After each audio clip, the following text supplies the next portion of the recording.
Good afternoon, everybody, and welcome to the King Island Ordinary Council meeting for the month of February 2024. For the record, today's date is Tuesday, the 20th of February 2024. I call the meeting to order and declare the meeting open at 4:02 p.m. by me.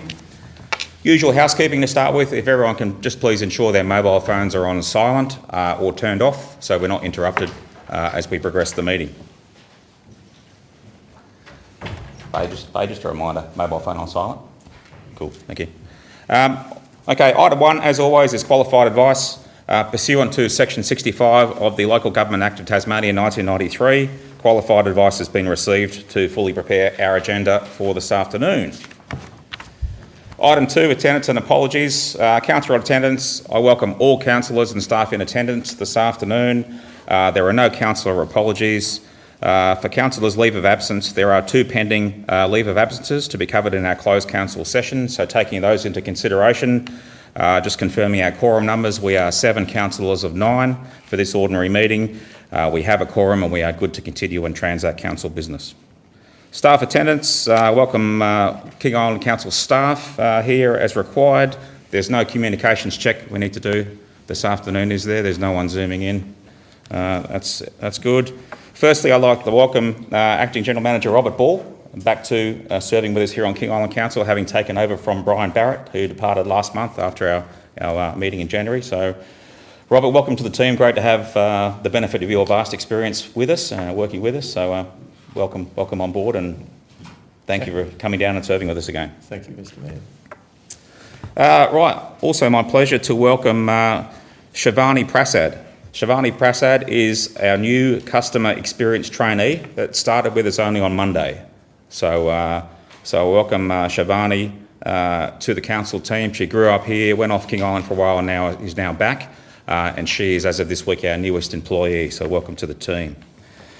The Deputy General Manager, Marty Smythe, will appear in a feature article coming up soon with the King Island Courier and the radio. It's been approved by council as a get to know you for those that don't yet know Marty.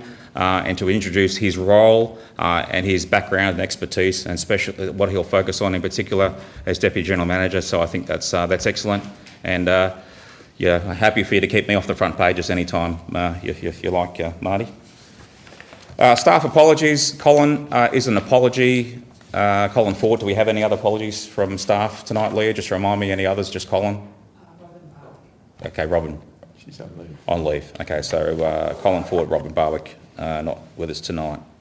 Proceedings are being recorded as per normal business. Public attendance, on behalf of King Island Council, I welcome all interested constituents that are here in attendance today, and also those that will listen to us on the recording.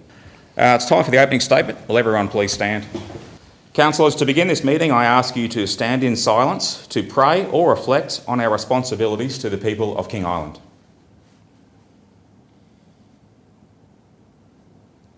We begin today by acknowledging the traditional custodians of the land on which we meet today and pay our respects to their elders past and present. We extend that respect to Aboriginal and Torres Strait Islander peoples here today. Thank you. Resume your seats. Just one last thing before we move on.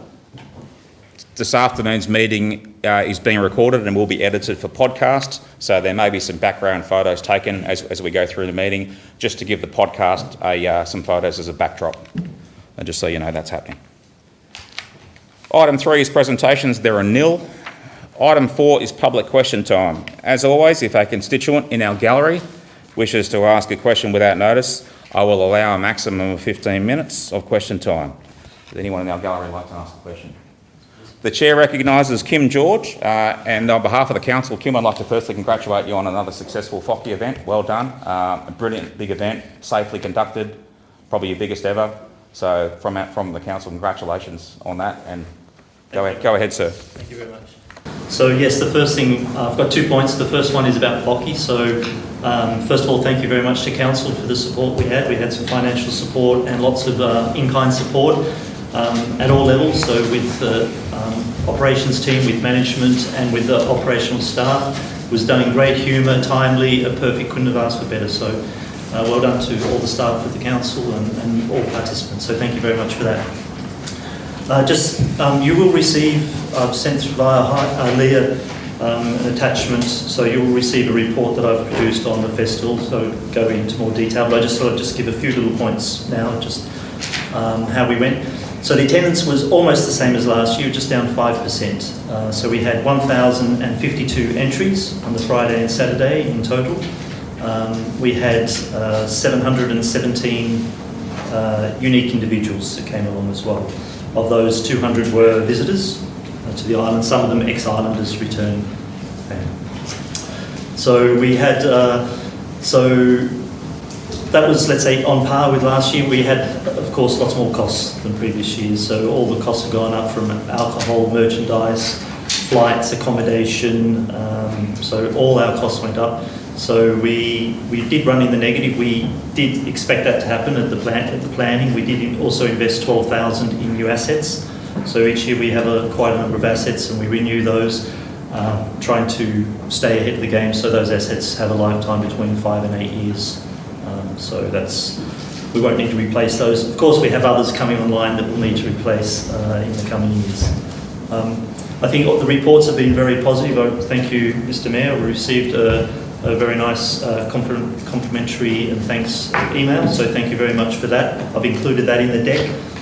I've met with the police. Their report also is not yet included because I haven't received a written version, but the verbal version from the sergeant was very positive. He said we'll run events, safe, secure. He was very complimentary. So I think all round, also the tone that we got from the artists, very, very happy with how it went. They love the festival because they get time, rather than racing from event to event and with their gear in and outdoors, they got to spend time with other musicians, but with the locals as well. And something they really appreciate and they see as quite a differentiator with other events that they attend.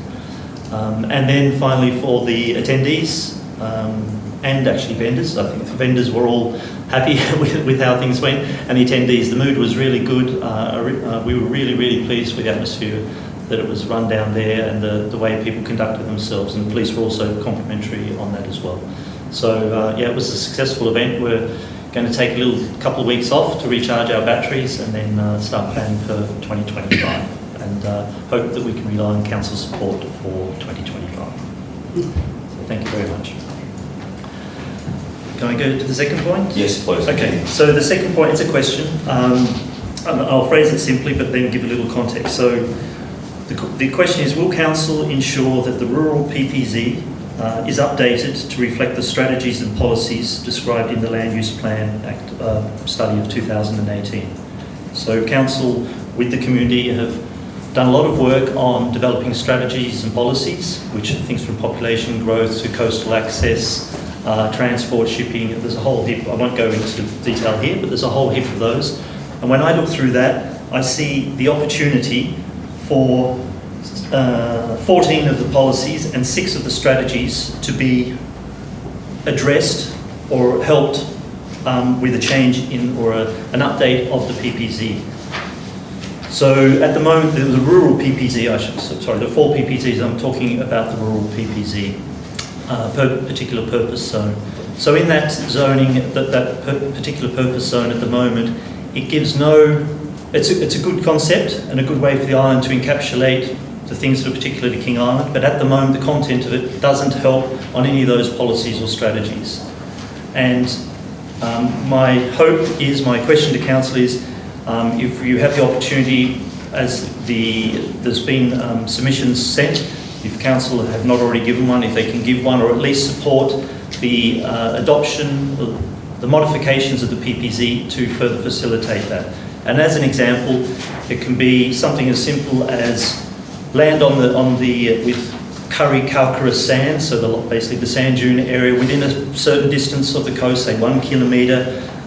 You already have in place some strategies about minimum size area, so already some of those things are already in your strategies there that you could adopt, and that could be encapsulated in the PPZ. And to help the council secure other strategies and objectives, you could say at the same time, any landowner wanting to, for example, make 5 accommodation blocks of 10 hectares or 4 hectares or whatever it is, at the time they make a request, council would have the opportunity to say, okay, but please put in some camping area or turning circle, basically secure access for the rest of the island for the locals, so it doesn't get blocked off just by a row of houses. And furthermore, just to diminish, let's say, future costs for council, rather than end up with every farmer putting in a 2 kilometre road from the main road to the coast, you could also ask that when the developer or the farmer or the developer puts in 4 or 5 lots, that they angle the road so the road goes to the neighbouring property. So the next neighbour, if they take the same approach, they can use the same access rather than a whole new branch road coming in. So I think these are just some thoughts, but I think there's ways that council could use that PPZ, which is a really good idea, for the benefit of the island in furthering the strategies and policies. So thank you very much. Thank you, Kim. We had a similar question last month from Brian Hughes, wasn't it? Brian Hughes who came in, who put in a very robust and well-evidenced representation, like you have done, and I thank you for putting that in. We've received 27 well-put-together representations on future development schemes here on King Island, including the draft LPS we sent out for consultation recently, and they articulated a lot of concerns that property owners out there on King Island have. We've taken on board those concerns and the volume of them, and as a council we're getting together next week in my diary on the 29th, and we'll be having our own internal deep dive into that feedback, and we will then basically as a council group ourselves up and work out how we can, if we think it's necessary, try and ask for more freedoms and flexibility for King Island landowners or property owners to be able to develop in the PPZ or the rural resource zone and whatever else. So that remains a work in progress, but based on the outcome of that deep dive we have at the end of the month, we'll update on what has changed, if the council position has changed, if we are emboldened to try and ask for more freedom and flexibility for King Island purposes. We'll announce shortly after that what our outcome is and what we're going to try and do. But no, I thank all those people that have put in those representations. It's very well received. And yes, your point is a good one. Ideally, we want our planning scheme to underpin our future direction and our future vision for how we want to grow and develop in the future. If it's not doing that, then obviously it's lost opportunity and it won't help us in the long run. So often these schemes are imposed upon us and we may have limited choice to try and stretch the envelope in certain areas, but whatever we can do to stretch the current envelope that's available to us as a council, I'll give you an assurance and undertaking will endeavour to do that based on the excellent feedback we've received. Thank you very much. Could I just add one point I forgot to mention in it? When I look through all the policies and strategies, a lot of them, nearly all of them, will be aided a long way by population growth. If you have more population, you have more rates, better able to put in infrastructure, etc. There'll be better transport, better health services, etc. And this PPZ, if it was changed to allow this, it would be a good way to grow the population, and you will have a ripple-on effect with nearly all your other, our policies and strategies. So thank you very much. Thanks, Kevin. Again, congratulations on a fantastic FOCI 2024. Thank you very much. No other questions? Okay. All right, so item 5 is declaration of interests. Are there any for this afternoon to submit? No, thank you. We'll move on. Sorry, Councillor. Yeah, sorry, just to take a brief. Yes, I do. I've submitted to the item 17 point something, the sponsorship grant. Yes, of course. Thank you very much for that. Appreciate that. No others then? Okay, thank you. We'll move on. Item 6, there are no questions on notice. Item 7, questions without notice. Does any councillor have a question without notice they wish to ask? Deputy Mayor, had a few for us last month? No, I'm going to rest this time. Fair enough. All right, no questions, thank you. We'll move on to item 8, is notices of motion or motions with notice. Motion 1 is from Councillor Layla, who's not with us this evening, but this background and this situation is well known to all of us. We've discussed it at workshops, and I know we've discussed it amongst ourselves at length. Would somebody therefore like to move this motion on Councillor Layla's behalf? Councillor Healy, you're prepared to move? Councillor Allen, you're prepared to second? Yes, thank you. All right, thank you. Councillor Healy, your call then to talk to the motion if you so desire. We all know the background of this one. It's basically just to get council and councillors to actually do something to contact local government, to contact other councils, get a bit of backing, probably with a view to be able, getting us to zoom in we are a unique situation. If we're off island for illness, personally, if we're off island for illness or for some other reason we simply can't get back, the ability to Zoom in would be really helpful. And yes, we all know Serena's situation and we'd like that not to happen again. So the motion is essentially to get council to agree with what everyone has been saying for ages, that we ramp up on it. Yes, thank you, Councillor Healy. I agree. As we saw with not only Councillor Laidler's personal situation, but we also saw it with Councillor Bowden's situation last year, and then the Deputy Mayor was off the island for an emergency operation at the end of last year. For emergency reasons or compassionate reasons, or reasons where we have to go off King Island for specialist medical treatment or other familiar reasons, it's a very reasonable request to take to the Minister that King Island councillors be given a special dispensation in those circumstances, which should still continue to be fairly rare, to be able to zoom in or dial in and still take active part in the council meeting. They can take part in all debate, they can still read the room, we can see visibly how they vote, etc. So for a compassionate or emergency circumstances, I think it's a reasonable thing that we as a council should ask for. I've already got the requests half written. The only thing I'll add is that now the government's in caretaker period, or a caretaker period.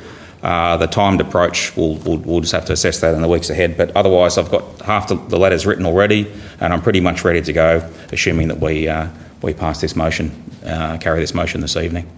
Anybody else like to contribute to? Just Mayor Wynne, can I speak? Yeah, Councillor, go ahead. Thanks. Just councillors and everyone else, these motions that Councillor Laidler has prepared goes a step further than our position that we've had so far. Our position so far has been the request to the Minister to have special dispensation just for us here on King Island. And so far that's basically fallen on deaf ears. That motion's still there, and the motion's there, and as I read it and as through discussions with Councillor Laidler, God, I tripped on my words there, is a stopgap measure. The other two motions is asking the government to hear us, but also hear all councils around there and actually make the change for all councils. Right? I don't think it's likely that they're going to change a local government act and just have one special clause that has the words King Island written in it. A local government act is going to be there and it's going to be applied fairly to all councils. So the request there is basically saying, step one, we'll just ask again for special dispensation. I'd like to be optimistic, but I'm not. But the step two is to set in motions a campaign to actually see if we can get the Local Government Act changed permanently so people can actually attend meetings remotely. We do this, with a small compensation, but we do it juggling our other commitments and doing other jobs. We are not like state politicians or federal politicians that can jettison their work and turn up any time for a meeting because they don't have other work commitments. We have a juggling act. Right? And it's not people just juggling family commitments, we're juggling work commitments, we're juggling health commitments. And it's not just us here on King Island, it's every council around the state. I think it'd be rare that, there may be a few mayors in the bigger councils that can actually disappear their jobs and commit themselves to full-time to it. We all juggle stuff. So this is asking the state government to be absolutely realistic and give us a chance to be councillors and to be able to attend the meetings remotely. The other thing too that Councillor Laidler through her research has noted is Tasmania is behind the times. I think she's referenced New South Wales has made this change and made this change many years ago. They persisted with it. If it didn't work, they would have got rid of it. So if New South Wales can make it work, surely Tasmania can learn from them and that we can make it work. This is not hard for a minister to change. It's not difficult, right? They've got staff, they've got people that can reword a local government act. They did it during COVID. I can't see any reason why they can't do it now. Thank you, Councillor. Well put. I think that's well and truly summarised all of our thoughts and the consensus I'm pretty sure we've already established on this issue. So The motion is moved and seconded. Anybody else wish to add anything? Councillor Hilly, you can close if you like. Or we can just No, go I back think to vote. Ian rounded it off beautifully. All right, so, okay, all right, so just letting Leah catch up with us. Yes, there's been no changes, no amendments to the recommendations, so I'll vote on those as they are there. All those in favour of this motion? Carried unanimously. Move over to motion 2 from Councillor Allen, airport terminal naming, reaffirming that our airport terminal is actually named the bowling terminal. Councillor Allen, would you like to move? Yes, please. Seconder. Have someone second Councillor Allen's motion on this? I'll read the motions that I'm moving. The motions I'm moving that says that the council, in recognition of the contribution of the bowling family, affirm that the extended terminal at the airport is the bowling terminal. Motion 2, that council forms a working group that includes a councillor, a staff member and representatives from the Historical Society and Bowling family. This group's task is to plan how to raise the prominence of the terminal's name and associated history.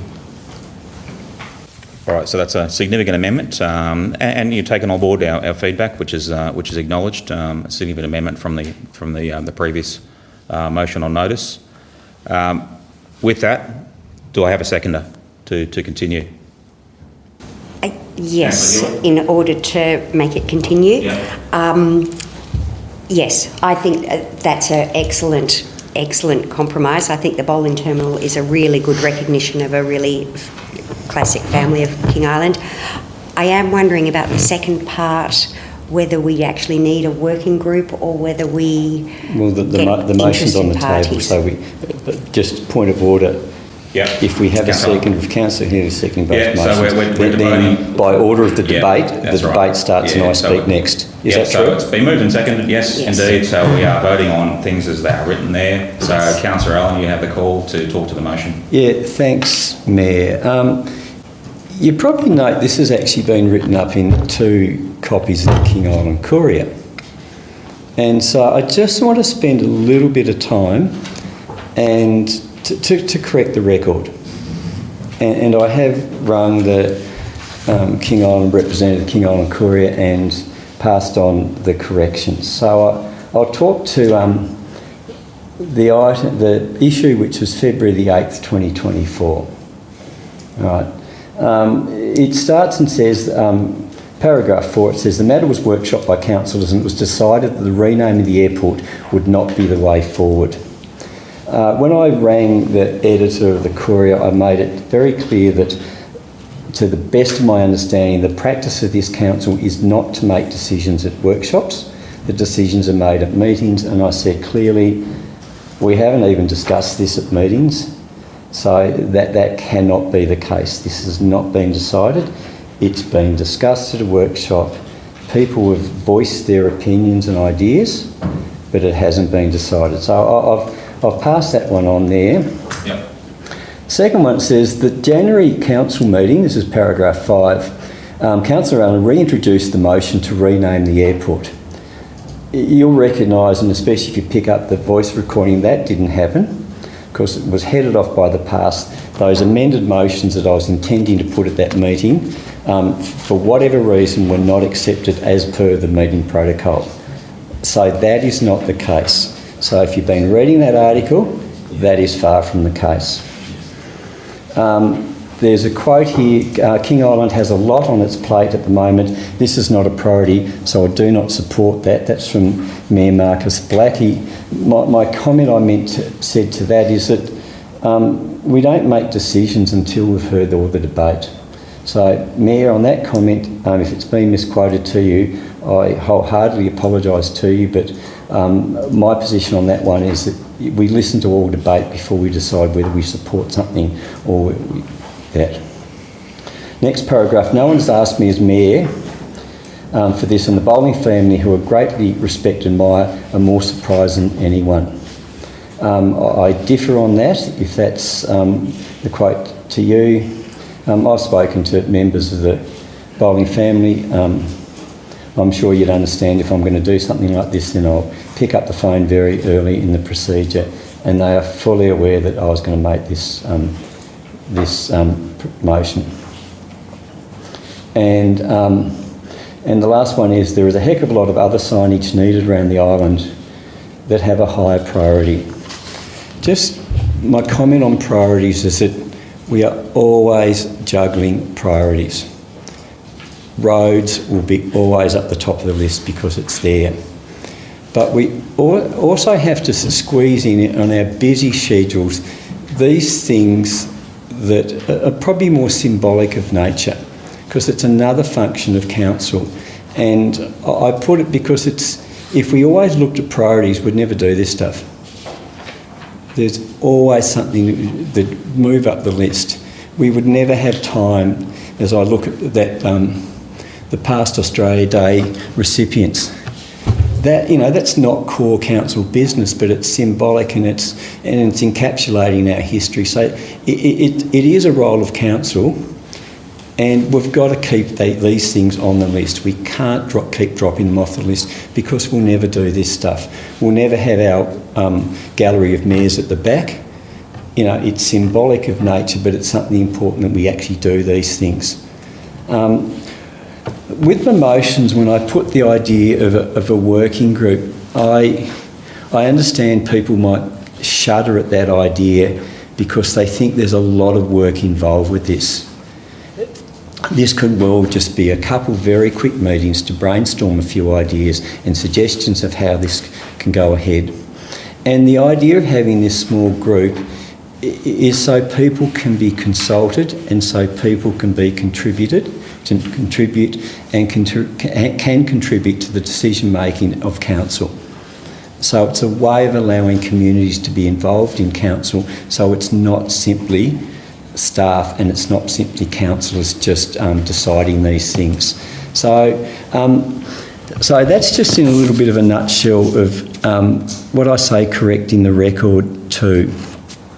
The other reason why I put these motions, and it's not just to acknowledge the contribution of the Bowling family, it's also just to make sure that the naming of the terminal and the naming of the new terminal has actually been carried through.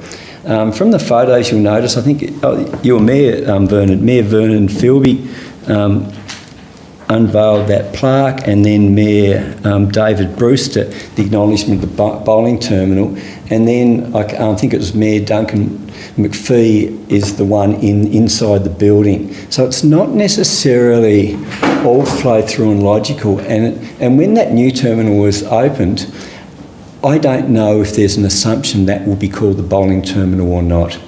So what this is doing is putting to you, to the councillors, an opportunity just to affirm the intention of the original naming of the bowling terminal, and just to make this official.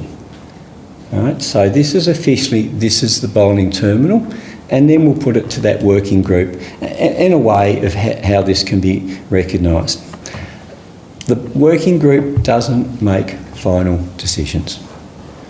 Right? So the working group will put the decisions and put the recommendations right to this group. So all I just put just in a nutshell at the end is this is just simply an opportunity to as a symbolic gesture to recognise the contribution of the Bowling family towards that airport, and just in the same way as we recognise all sorts of things at this council. People, thanks for listening to that. Thanks, Councillor Allen. Look, I take on board your points there, and my comments to the newspaper were in no way personal at all. I acknowledged the work you... I acknowledge all you do to promote and encourage and rejuvenate King Island's history, like you've done with the Cataraqui Picket and other things, other works in progress we've got there. So I definitely acknowledge your interest and dedication to reminding us of the King Island's important history and tabling it from time to time. So I thank you for that. And my comments in the paper were in the context of renaming the entire airport complex, and there was considerable opposition to that in this room, and also from constituents that I've spoken to in recent weeks. But it was never put. Okay, all right, point taken. I'm supportive, personally, as Mayor, of your revised motion here tonight, and yes, reaffirming that the terminal is indeed named the bowling terminal. you've argued your case, but I will stress that we still need to be careful of council priority. We are project and managing so many things at the moment that are that are no-fail projects as far as King Island is concerned and as far as the window of opportunity we have. So the formation of any working group may still be a little way off as a result of that commensurate of our current work and project management priorities as a council. So that's my point. Is any other councillor wish to contribute to the debate? Councillor Green? Yes, Councillor Allen, I actually have no hesitation in, having a little ceremony renaming the bowling terminal as the new terminal, but I do have an issue with forming a working group at this time. We're coming up to budgets. Every staff member has a heck of a lot on their plate, and I just don't feel that, and I get your point that some things might never happen, but I just don't feel at this time that we need to have another working group with another staff member taking off another vital job. We have a list of projects and priorities that is longer than my arm, and although well-intentioned, I just feel at the moment it's not a good time to be having another working group. Councillor Hill, please. Interestingly, and hearing both of those, there is no time frame on this motion that Ian's put forward. It's essentially will rely on the enthusiasm of the councillor who wishes to drive it. And as Ian said, it will be a couple of very short meetings to get a little ceremony together. So again, that's just my response to Gina there. Thanks, Councillor Hilly. Councillor Allen? Yeah, just my right of reply at the end, if that's... Yeah. But just if there's no one else contributing, I'll give you an opportunity to close. Just check with any other councillors have a contribution to make to this motion. Right, Councillor Allen. And I can only sort of respond to what's been said so far. The intention forming working group is not an ongoing working group as we've had with ones such as the nature of the roads and bridges. I don't foresee it's been time consuming. If it was going to be a onerous, time consuming working group, then I most certainly wouldn't propose it, because I am acutely aware of the demands on staff, councillors and also people out in the community. So what I foresee is just an opportunity, a staff involvement, mainly because it's just important that the business of council as its transaction has staff in attendance as well as councillors in attendance. So that's the intention, to do that working group by the book. All right, thank you, Councillor Allen. We will now move forward and vote on the motion as tabled. Leah, are you able to get this screen up and running? My eyesight, most of us down this end of the table just can't read that. I know it hasn't changed, but if we do change any recommendations tonight, down this end, we need to see it here. Okay, all right. So, all right. If it gets working again, great. If not, we'll manage. But all right. So we'll now vote on the motion. All those in favour for the motion? 2, 3, 4, 5. 5, 4. All those against? Councillor Green is against. No abstentions.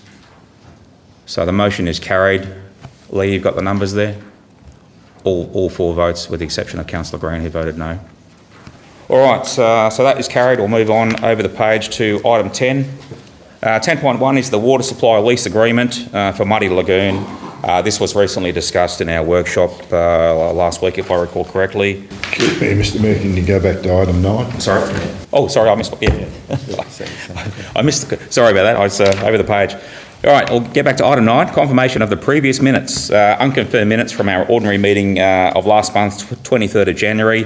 Would somebody like to move that the previous minutes be accepted? Deputy Mayor has moved. I have a seconder. Councillor Cook has seconded. All those in favour? Carried unanimously. Thank you. I missed that one. Right, now we're over the page to item 10.1, the water supply lease agreement that we want to cease. We recently discussed it at a workshop. If there's no discussion or questions related to this item that should be familiar to all of us, I think we'll save $1 a year, but every dollar counts these days, doesn't it? So So would somebody like to move the recommendation? Councillor Green has moved. A seconder. Councillor Cook has seconded. All those in favour? Carried unanimously. Over to item 10.1, consultation on reserve activity assessment process reform. This was also recently covered at workshop, although this is a much more complicated issue. I think is probably the understatement of the week. Any discussion then from councillors or questions relating to this item? Take our time, there's no hurry. And Robin Barwick isn't here tonight to answer any specific questions either, so we'll keep that in mind. Councillor Allen? Yeah, I'd like to move a motion, but it's slightly different than the one that's written on the back. And I'll read it, and Leah, I'll tell you when I've deviated slightly from what's written. First bit's the same. The Council acknowledged the opportunity to review the National Parks and Reserves Management Act 2002, the NPRMA, Reserve Activity Assessment Process Reform, Statutory Environmental Impact Assessment Process, Consultation Paper, and has, and this is where it changed, no objection to the proposed reforms.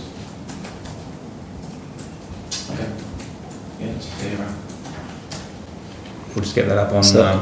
So councillors, if you just look at where the word determined is on the second last line, I've deleted from determined through to the end, and I've replaced it with no objection to the proposed reforms.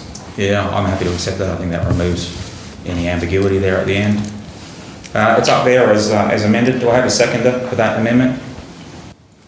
Somebody like to second that amendment? Councillor Healy has seconded. So we've only just changed the words at the end just to remove that little bit of ambiguity that was there on the previous version. Councillor Allen, may I speak to it? The reason that I've made that slight change is that it just means the council,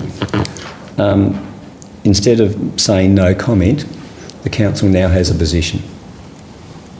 So as of this date, this council has no objection to those proposed reforms. So it just goes from no comment to we've actually made up our minds based on the advice we've received. All right, understood. Thank you, Councillor Allen. All right, no further questions or discussion on this. All those in favour? And the motion is carried unanimously. Item 11.1 is the Mayor's Diary for January. January was a busy month, which concluded with the Hub sod turning ceremony, which was a fantastic event. It's great to have the Premier over, great to have Senator Urquhart, a frequent visitor over here. She's the most frequent visitor of all politicians of state or federal persuasion. So great to see her. It was a fantastic event, especially with all the peripheral stakeholders that have been involved in the Hub, the long consultation process, the designers, all the interest groups, stakeholders that may eventually end up using the Hub in some shape or form. So congratulations to Helen and all those involved in coordinating that event. It was a great promotion of King Island as well, and so my thanks. Any specific questions relating to my calendar for last month, or my diary for last month? Somebody like to move that my diary be accepted? Councillor Cook has moved. A seconder? Councillor Green has seconded. All those in favour? Carried unanimously. Over the page to item 12.1, the finance report for January. Again, we'll take our time to go through this section by section as required, and the financial tables that are attached on pages 29 through to 41. But we'll start with the dot point summary at the front. Now that the Telstra $10 million Telstra upgrade program or project for King Island has been declared complete and delivered, we will be asked for our contribution very soon, I would imagine. We'll keep that in mind. We'll expect to see that come off sometime soon. 850 odd or whatever the exact amount is in the end. So that's coming. Any questions then or discussions related to the finance report? Anything on pages 24 or 25? Councillor Allen? Mayor, I've just jumped ahead. I've got one on 26. That's okay. Looks like no one's got questions on 24 or 25. We'll crack on to 26. Mayor, just to do with 26, it says under budget expenditure for the lack of gravel crushing. I reckon I've missed something, but I understood that we're going to crack on with gravel crushing in 2023. Has there been a delay with that program? GM, through you, or we can cover this possibly later in operations update. Your call. Really, I don't have, Mr Mayor, I don't have detailed knowledge of that, but when we did an inspection of the mine, I remember there being a comment that the crushing was being undertaken adjacent to the mine and that they were on schedule. So I believe that what is reported now has been updated in terms of the material is now available and is increasing. Can I have a follow-up question? Yeah, Councillor. Yeah, just it was my understanding, especially when we were looking at some stage approving expenditure on gravel crushing, and there was some sense of urgency last year to get certain quantities of gravel crushed in time for the summer sealing program. So my question is, has there been a delay with that crushing? Mr Mayor, I'd have to take that on notice. Yeah, unless Malcolm can answer it from an invoices presented perspective. Thank you, Mayor. The comment is that no costs have been recorded. I understand that some physical activity might have been going on, but we haven't taken up any costs yet, pending acceptance of the quality of the product. In respect to the specific time pressure, the time pressure point was to get 5,000 tonnes crushed before the end of the calendar year, which was done. So the next time pressure is to have the next time pressure being the licence permit is for the next calendar year, which is a maximum of 5,000 tonnes crushed in the year ending December 24. So there's less time pressure as opposed now compared to getting the 5,000 done before the 31st December 23. Okay, yeah, thanks, Malcolm. Councillor Bowden, sir. Further to Councillor inquiry there, was my understanding that the product produced as a road base didn't contain sufficient fines to hold it stable on the road, and the engineer was going to work with the contractor to add fines to it, probably from the crusher fines that tend to accumulate. He's going to sort of try and blend it together so that there would be sufficient fines, and they're going to produce some samples and send them away to be tested. I don't know if that was done or if there are results back. But the product as that was produced, which is the 5,000 tonne as referenced, simply didn't have enough fines in it. And there was a suggestion that you could import maybe a tertiary crusher, which means you've got to have the first two crushers from the existing contract to produce fines, which indeed a tertiary crusher would do at a cost and complexity. It's quite an expensive machine, a vertical shaft impactor, and it's used normally to minimise fines in the final stages of mineral processing. So the Grassy mine is using one. Whereas we could do all of our product with a horizontal shaft impact, you wouldn't need the first two stages or the contractor. So I was not in favour of that. So I assume the engineer's still working on the problem. Yeah, look, all right. So thanks, Councillor Bowden. Look, keeping this in the context of the financial report, it would appear that the gravel has been crushed, the first lot, the first 5,000 has been crushed. Hopefully to our satisfaction, if the laboratory testing comes back and gives it the tick in the box, then the invoices will be presented, and I guess as a council will pay for it, and that will catch up a little bit down the track. So, Sorry, Councillor Cook. Yep. the 5K inquiry production royalties, do we have to pay a royalty on the stuff that the 5,000 that we've crushed, do we?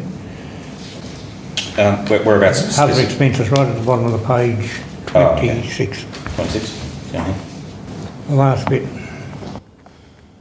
Yeah, that's without Colin here tonight or Davey or whatever else, we may not have the expertise to answer that question. So just regarding the quarry royalties, other expenses down the bottom. I haven't taken that on notice for you. So, as I've learned since I became crap, all is complicated, unbelievably complicated, but thank you. But yeah, we'll take that question on notice, and it would only be Dave or Colin, I imagine, or maybe Mick that could answer that, and then all this tonight. So we best crack on. Did you have? Sorry, Councillor Cook, did you have a follow-up question before? No. Okay, Councillor Allen. Yeah, Mayor, just a jargon question. I think it's a jargon question. Just on dot point 1, 2, 3, 4, fifth from the top, it said incurred for the inverted commas fresh rating. I just want to understand what the word fresh in that context. Sorry, which page are you on? I'm on page, sorry, 26. 26 still. Yeah, 26. Dot point 5. It says corporate is under, and then it's down second line. It says fresh in inverted commas. Yes. I just don't understand the context of it, the proper noun fresh in inverted commas. Yeah, well, again, at your discretion, Malcolm might be able to answer that one for us. Yeah, through you to Malcolm, if you can answer that for us. No, I can answer that if you would like me to. Yes, please. So the term fresh relates to when the value agent was coming around and reassessing all properties individually, Okay. as opposed to what happened a year or 2 years ago when they just did a municipal-wide indexation of the pre-existing valuations. Gotcha. So, you know, the various asset class or various property classes went up by 10% or 20%, and whatever they assessed, fresh means they're going through and looking at each property individually at rate and assessing and valuing each property on an individual basis. Thank you. Oh, that makes a lot of sense now, thanks. I note just from the sundry debtors too that our recent rates instalment has gone out and they're quickly being paid, which is that curve has come down very, very quickly, which is a testament to our ratepayers quickly stepping forward and paying their instalment. So we can't ever forget our base, can we? Any other questions then or discussion from councillors relating to pages 26, 27 or 28? Or is there any questions related to the financial tables that are attached? So certainly no shortage of numbers and detail in there. No hurry, we'll another few minutes just to see if there's anything that... All right, so in the interest of progressing the meeting, would somebody like to move that the financial report for January 2024 be received and accepted? Deputy Mayor has moved, Councillor Cook has seconded. All those in favour? Carried unanimously. Move across to page 42. Item 13.1 is the operations report for January 2024. Mindful we don't have Colin here tonight or Dave Muir, so we just any questions or technical issues may have to be taken on notice. I also note the current works that are happening around the island. The Curry Lighthouse repainting has recommenced as of this week. Scaffolding has been set up and it's been turned into a building site this week. So we hope to have those final painting rectifications done on the lighthouse by the end of March. Weather etc. permitting, so that's a step in the right direction. And then when that company completes the lighthouse repainting to our specification and technical satisfaction, they'll then go on and paint other towers and antennas around town, which are well and truly due for painting themselves. So that's good. The skate park upgrade has commenced at Memorial Park. We can see that in full swing down the bottom of the hill here. So that's great to see.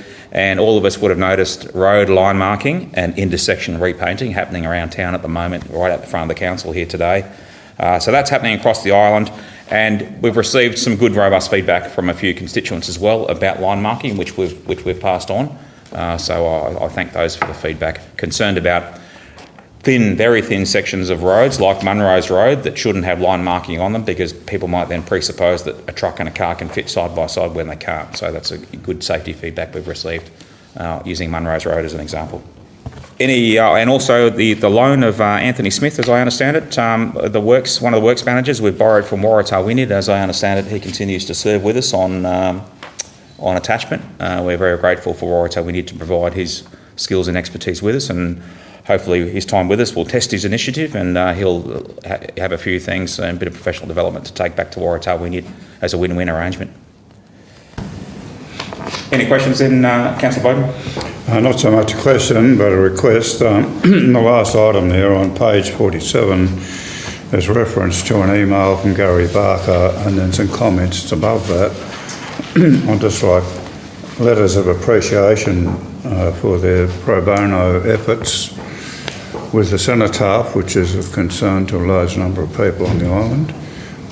Be noted with letters of appreciation sent to Mr Barker and Mr Felsinger for their efforts, which have saved the council a lot of money. Yeah, thank you, Councillor Bowden. You're right. Upgrading the condition. Gary Barker, with the help of a few others, and including us, and a little bit of funding from council, have fastidiously restored the cenotaph out there and the lettering. They've had new letters, die cast or whatever they are, in bronze or whatever else, and they've spent a fair bit of time doing it. And now all the names that are on there are restored. They anticipate a few more letters, that old letters will fall off as we go through, but they'll quickly be able to re-stick those one-on-one with the existing materials they've got.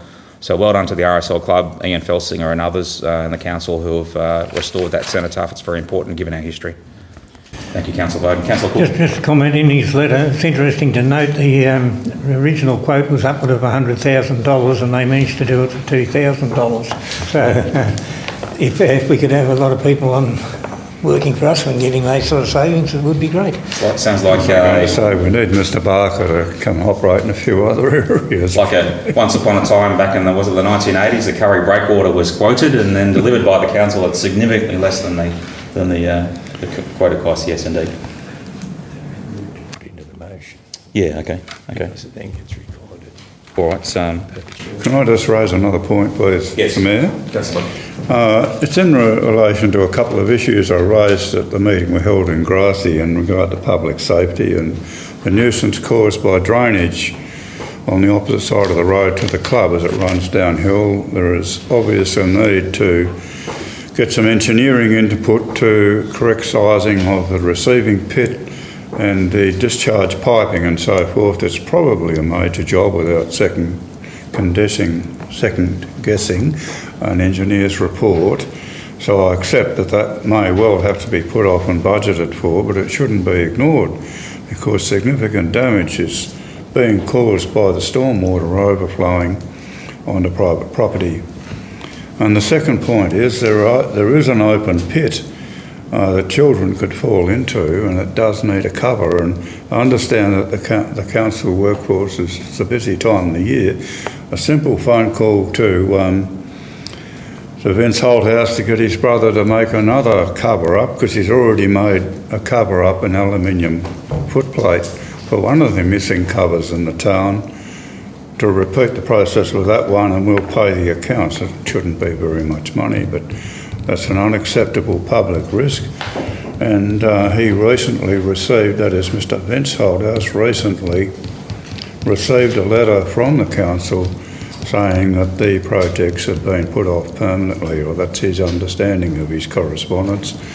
I think that needs to be corrected, obviously. We're wide open to an insurance claim, obviously, with an uncovered pit, so...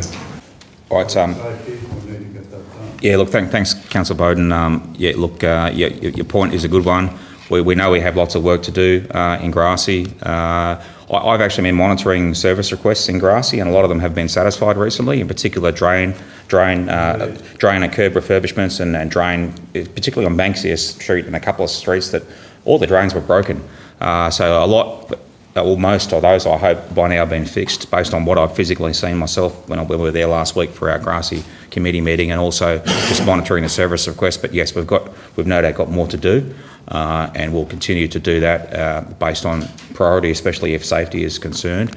And, you know, we want to see more works and more improvement at Grassy, and I'm sure we'll all try and do our best as we head into next financial year to try and appropriate more funds to be able to continue to develop Grassy and fix along a lot of these legacy issues that we've inherited. Any just questions or discussion related to waste? All right. No further questions or discussion. Somebody like to move the recommendations on the recommendation on page 47 that the operations report for January 24 be received and noted. Councillor Cook has moved, a seconder. Councillor Allen has seconded. All those in favour? Carried. Thank you. And I'll take it on myself as Mayor to write a letter of appreciation to Gary Barker and Ian, because I know them personally, and as they were working on that cenotaph, they used to drop in my office and have a chin wag and a brew. So I'll happily follow up and take that job on myself. All right, item 13.2, airport report for January 2024. Again, mindful that Colin isn't here. I will just mention straight off that the new runway lighting has, for the most part, now been installed, and I believe is being tested this week. So that's quite an achievement and quite a catch-up in project schedule compared to how things were looking 3 or 4 months ago. So well done to all involved. Anyone who's flown in and out in recent weeks would have seen there's a fair old crew out there that have to obviously stop and move away from the airfield when aircraft land, and flashing lights and whatever else. So with all the interruptions involved and the weather and whatever else, they've done really well to get us back on schedule. They're testing the new lighting this week. So hopefully in the not too distant future that new system will be commissioned and we'll have great, better and more energy efficient runway lighting that'll help aviation safety, and particularly in winter, aircraft getting in marginal weather when they'll see lights from afar that they wouldn't have seen with our 1966 lighting system that we've just replaced. Councillor Bowden. I'd just add to your comments there that it is vital for emergency ambulance flights that come in after hours, often in bad weather conditions. The lights are critical. Any other questions then, or discussion related to the airport manager's report? Somebody like to move, therefore, that the airport report for January 24 be received and noted. Deputy Mayor has moved, a second, and Councillor Cook has seconded. All those in favour? Carried unanimously. Across the page to item 14.1, the Community Development Report for January. Yes, the parking redesign remains a work in progress. We haven't yet arrived at an optimum design. We'll probably go through another couple of stages before we think we've arrived at an optimum design. We'll give that feedback to the public down the track a bit. We've still got a few little things to sort out, as we discussed last week. A couple of things as we discovered there was no ideal answer. We had to compromise a few things, but we'll need to see those new revised designs before we go firm on it, I guess, and approve it down the track. So that's going to remain a work in progress for a little while. I also acknowledged the fantastic Australia Day that we had last month down at Grassy Harbour. It was a fantastic day. Thank you to Mark and everyone involved. It was a real team effort. The Boat Club, the Lions Club, you name it. It was a big day. The crowd sort of grew as the day progressed, I thought, but it was a fantastic day. The weather was great. I had the sunburn to prove it afterwards, but you live and learn. So well done to all involved. Councillor Allen running the running event, the colour run and all those other things. It was a fantastic day. Our Australian Day ambassador, she hit it out of the park. She was fantastic. And it was good to naturalise someone on Australia Day too, especially a Kiwi coming over for the big win. So it was a fantastic day. Everyone had a good fun, and of course Linda Payne becoming our King Islander of the Year was fantastic, and our RSL Club becoming our organisation of the year too, which is brilliant. And I know we'll all try and encourage more nominations next year for our Young King Islander of the Year. We know there are people below 30 years of age walking among us who are worthy of nomination, and so we want to try and encourage more next time around and make sure that pretty important age group to our future destiny on King Island isn't forgotten about, because they do some great stuff and inspire us. Any other comments then, or questions? Councillor Bowden? I haven't thought this one through, Mr Mayor,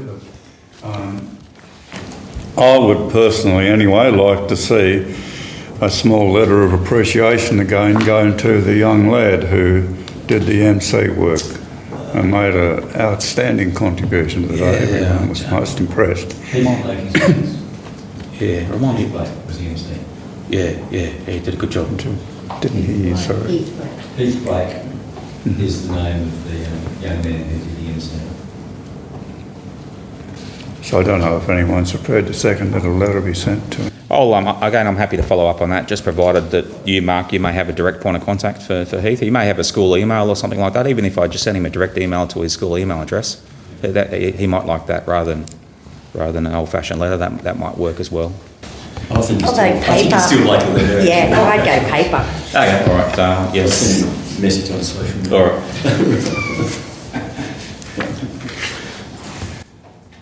All right, somebody like to move the recommendation on page 53. Councillor Green has moved, a seconder. Councillor Cook has seconded. All those in favour? Carried unanimously.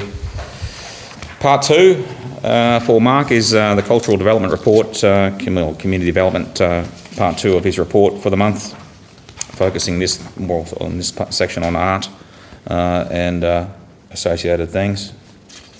Any questions or discussions for Mark? If it's through UGM, at Mark's discretion, if he'd just like to plug anything or highlight anything to us that's happening in that space at the moment. I will do. Councillor Hill, go for it. I'd like to do a quick plug for this amazing exhibition that's happening at the moment. It is Locals Talks exhibition, and it's about King Island. I've just been looking at the figures, and the locals all seem to take the gallery a little bit for granted. If they could get along, they would see how amazing this exhibition is going to be.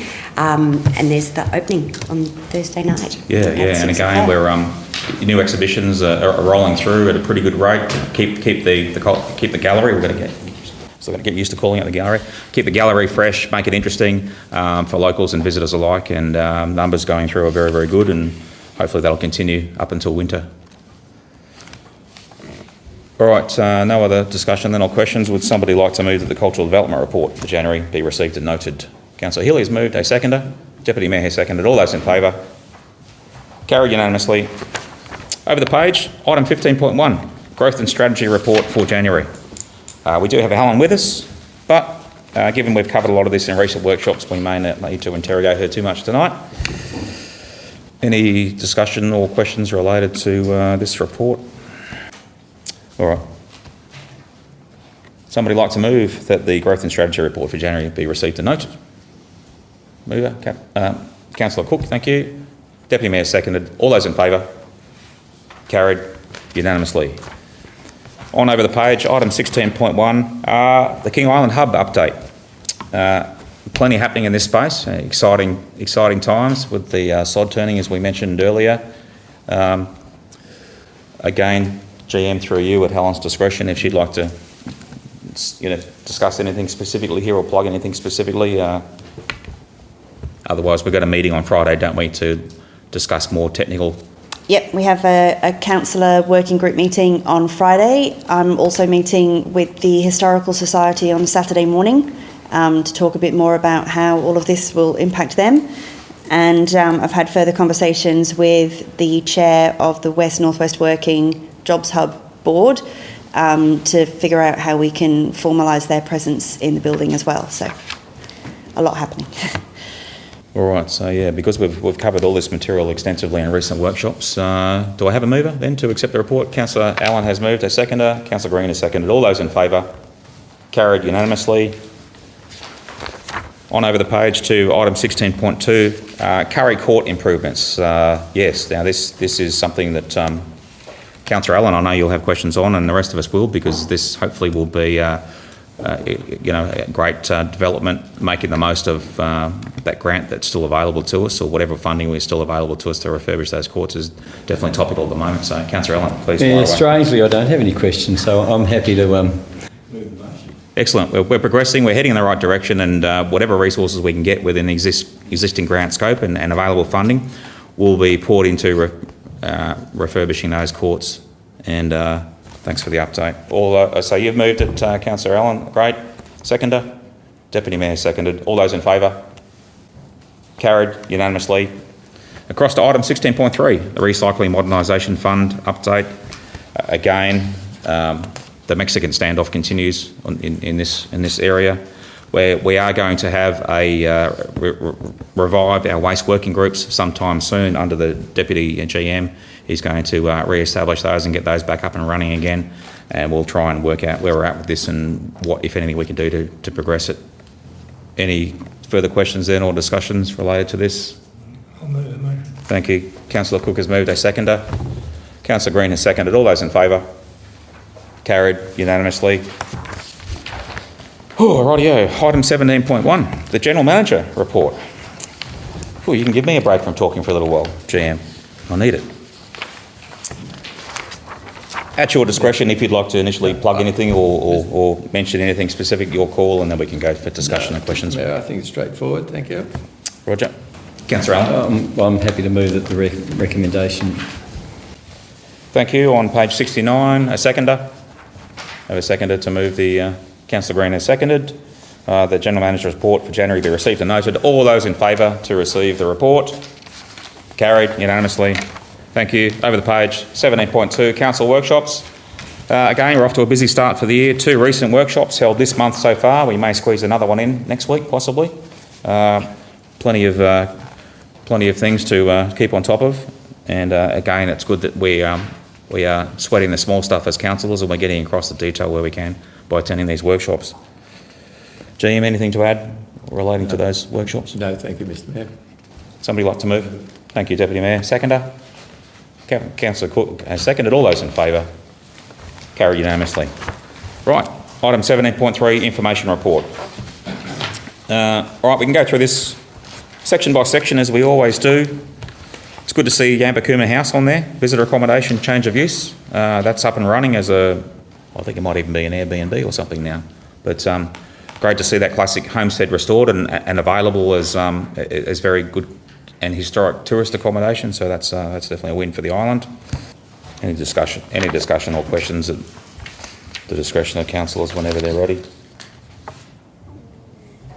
Otherwise, we can move on to the actions list on page 75 onwards, in reverse order for those, just as a reminder. The most recent things are at the very bottom of the list. All this material has been updated. I know there's been quite a few updates recently. Progress in areas, sometimes not as much as we'd like progress in other areas, but sometimes it's 2 steps forward, 1 step back. Councillor Allen. Thanks, Mayor. My question relates to, I've got bend it, page 78, and it's the report on the South Road ceiling or widening project. Just a timeline on the report being finalised and presented to council, please. GM, can you give us an update on that? Second from the top, 19th of the 9th, 2023. Page 78, you've got to sort of... Could be missing a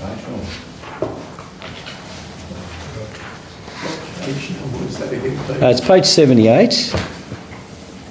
The top item on that is Lions Club Walking Track Project Update, and it's the one under that. Oh yes, okay, here we go. Yeah.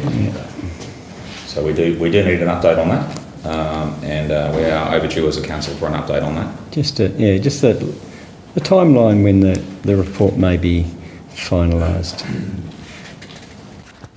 Mr Mayor, I'll take that on notice and get an update to everyone.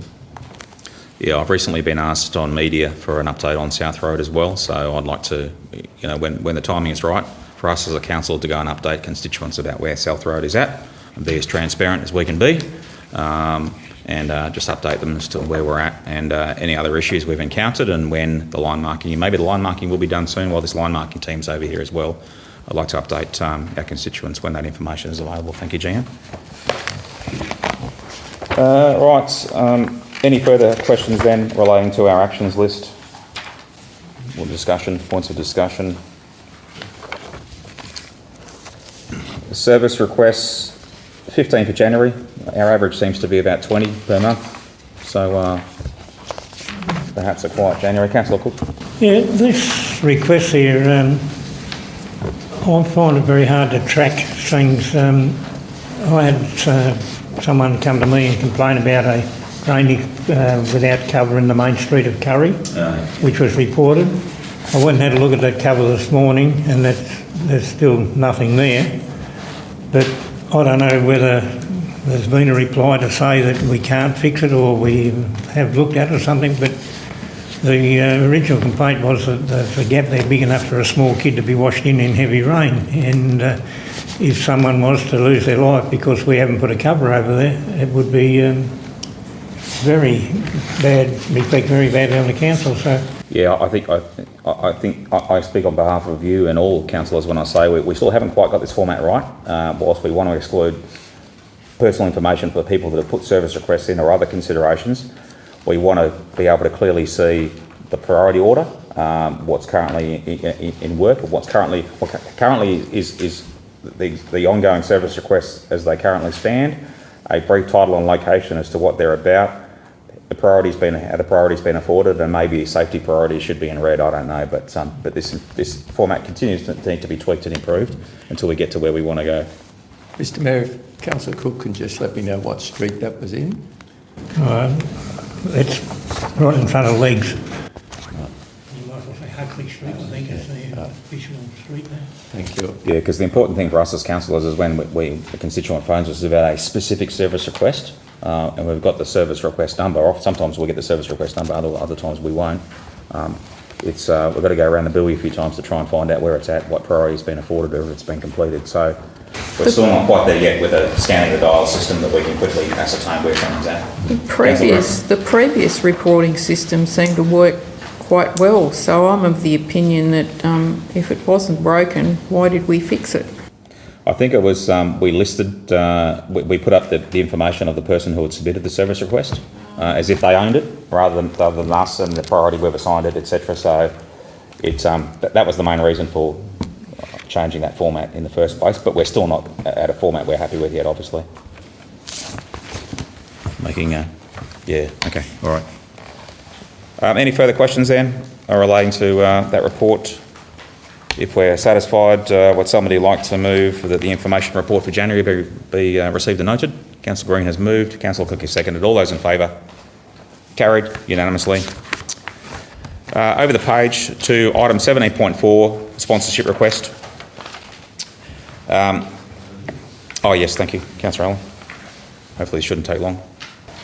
It was mentioned today, actually by the Deputy Mayor, that we still have about $8,000 left for the remainder of this financial year. We'd love to see that money meted out to good causes and sponsorship of events or whatever else. I know Grassy Pool needs a new cover and all those sorts of things. So all of us as councillors and staff probably just want to remind people that there's still funding available for the remainder of this financial year, and to get these applications in as soon as they can, not put it in the month before your event, assuming the funding will be available. You want to get it in 6 months before your event. So you get guaranteed the funding, you're locked in, and you're set up for success. So that was the only constructive criticism of the OTRACE sponsorship, is that perhaps they should have put it in a while back and not just now when it's going to be presented in 10 days' time. All right. I'll move that. Thank you. Seconder. Councillor Cook is seconded. All those in favour? Carried unanimously, excluding Councillor Allen. So that's 6 of 7. Cross on page 91, item 17.5, council representation on various committees. Now that Councillor Laidler has returned to us, we know only too well her passion with land care and with Curdo and Human Services Group. She's keen to throw her enthusiasm and experience back into that domain for us, so we have therefore nominated her to return to those representation roles. Somebody like to move that Councillor Cook has moved? A seconder? Seconder, Councillor Allen, thank you. All right, so all those in favour then? Carried unanimously. All right, closed council. Would somebody like to move that we adjourn to a closed council? Do I have a mover to move us out of ordinary? Deputy Mayor has moved. A seconder? Councillor Cook has seconded. All those in favour? Thank you. Carried unanimously. The ordinary meeting is adjourned. I thank the public for attending and ask them to leave. We'll take a quick break and while Wade packs up, and then we'll resume in 5 minutes. Thank you.